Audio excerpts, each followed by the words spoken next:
Tom and Jerry కార్టూన్లలో వర్ణ వివక్ష ఉందా? ఆ కార్టూన్ షోలో నల్ల జాతీయుల్ని కించపరిచారా? ఇప్పుడు ఇదే యుఎస్ లో హాట్ టాపిక్. ఈ కార్టూన్ షో ఎపిసోడ్లపై వర్ణ వివక్ష హెచ్చరికలు వేయాలన్న నిర్ణయం వివాదాస్పదమవుతోంది.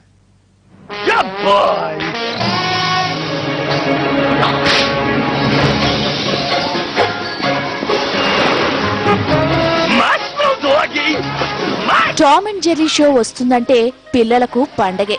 సెకండ్ కూడా కుదురుగా ఉండలేని వాళ్ళు కూడా టామ్ అండ్ జెర్రీ షోను అలా కళ్ళప్పగించి చూస్తుండిపోతారు.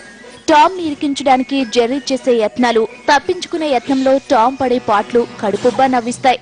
మళ్లీ టామ్ చిక్కుల్లో పడితే రక్షించేది జెర్రీనే.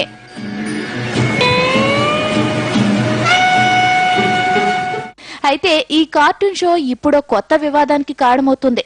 ఈ కార్టూన్లలో వర్ణ వివక్ష అంశాలుండొచ్చు, ఇవి గతంలో నిర్మించబడినవి అనే మెసేజ్ ను కార్టూన్ షో కొన్ని ఎపిసోడ్లపై వేయాలని నిర్ణయించారు.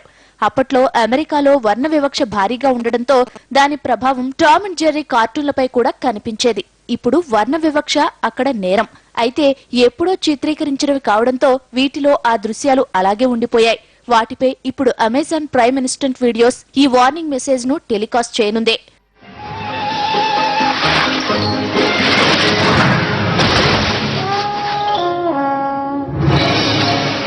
అయితే ఇలాంటి వార్నింగ్ మెసేజ్ ఈ షోకు అవసరం లేదని కొందరు వాదిస్తున్నారు. టామ్ అండ్ జెర్రీని 1940లో మొదటిసారిగా MGM స్టూడియో ప్రొడ్యూస్ చేసింది.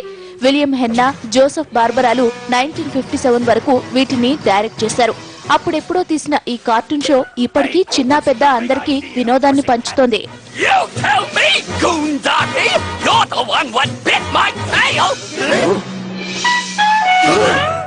Where?